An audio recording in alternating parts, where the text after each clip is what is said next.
Good afternoon, class. Today we are going to calculate goodwill by the super profit method. Okay. अब तक जो आपने average profit method पढ़ा, average profit method में आपने देखा कि हमने उसमें प्रॉफिट एंड लॉस अकाउंट लिया था, है ना। ट्रेडिंग अकाउंट और प्रॉफिट एंड लॉस अकाउंट से जो नेट प्रॉफिट आता था प्रॉफिट एंड लॉस अकाउंट से, वो हम एवरेज प्रॉफिट में लेते थे। अब सुपर प्रॉफिट में हमारा कैपिटल इंट्रोड्यूस होगा। कैपिटल कहाँ है आपके, कौन से अकाउंट में है? ट्रेडिंग में है, प्रॉफिट एंड लॉस में, एक बैलेंस शीट में। कैपिटल आपके बैलेंस शीट में लायबिलिटी साइड में है ना। तो यहाँ पे अब हम बैलेंस शीट में आ गए, ठीक है। सुपर प्रॉफिट मेथड में अब हम बैलेंस शीट में एंट्री करेंगे। सुपर प्रॉफिट मेथड का फॉर्मूला है goodwill is equal to super profit multiply by number of years purchase.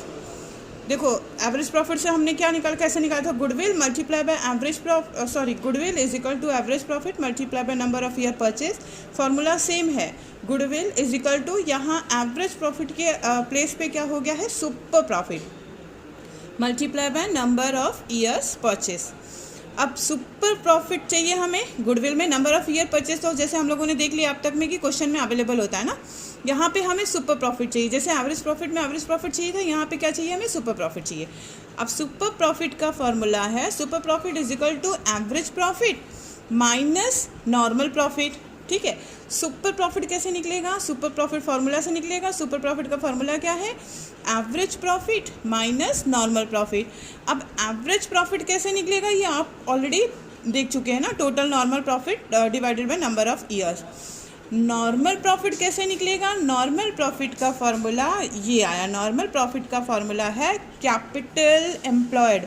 यही मैंने आपसे कहा ना, अब हम बैलेंस शीट में एंट्री करेंगे। ये देखो आ गया, capital employed multiply by normal rate of return divided by 100। तो इसका मतलब गुडविल बाय सुपर प्रॉफिट निकालना हुआ तो फॉर्मूला है super profit multiply by number of years purchase, ठीक है। सुपर प्रॉफिट कैसे निकलेगा? Super profit is equal to average profit minus normal profit. Average profit कैसे निकलेगा? एवरेज प्रॉफिट आपको पता है, average profit is equal to total normal profit divided by number of years. Normal profit कैसे निकलेगा? Normal profit is equal to capital employed. ये कौन सा कैपिटल है पता है? ये कैपिटल वो है जो आपके बैलेंस शीट में लायबिलिटी साइड में आता है, ठीक है। तो ये हो गया capital employed multiply by normal rate of return divided by 100। ये फॉर्मूला हुआ आपका नॉर्मल प्रॉफिट का। तो ऐसे निकलेगा सुपर प्रॉफिट मेथड से गुडविल। अब यहाँ थोड़ा सा देख लो, स्टार्टिंग के कुछ क्वेश्चन में कैपिटल एम्प्लॉयड आपको दिया होगा, लेकिन आगे के क्वेश्चंस में आपको कैपिटल एम्प्लॉयड भी सॉल्व करना पड़ेगा, ठीक है। तो कैपिटल एम्प्लॉयड सॉल्व करने के लिए जैसे एसेट्स दिया है, लायबिलिटीज़ दी है, तो आप कैपिटल निकाल लेंगे ना। आपने इक्वेशन पढ़ा है, assets is equal to liabilities plus capital.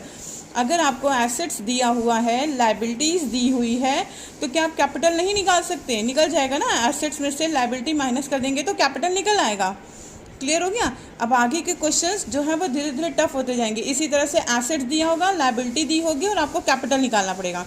और ये तो सिंपल वे हो गया। फिर भी एसेट्स में अलग अलग एसेट्स, जैसे बिल्डिंग दिया है, क्रेडिटर्स दिया है, डेब्टर्स दिया है, लोन दिया है, एसेट्स दिया है। अब आपको उसमें से देखना है कि कौन से एसेट्स हैं और कौन सी लायबिलिटीज़ हैं, और फिर उस एसेट्स को एक तरफ करके, लायबिलिटीज़ को एक तरफ करके जब आप माइनस करेंगे तो फिर आपको मिलेगा कैपिटल एम्प्लॉयड, ठीक है।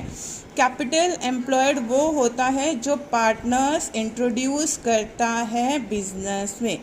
Capital employed means a fund introduce by a particular person. ये कैपिटल एम्प्लॉयड के नाम से भी क्वेश्चन में आ सकता है, या फिर ऐसा भी लिखा होगा कि fund introduce by a particular owner और पर्टिकुलर पर्सन। तो कैपिटल एम्प्लॉयड इस पूरे सुपर प्रॉफिट मेथड का सबसे मेन पार्ट है।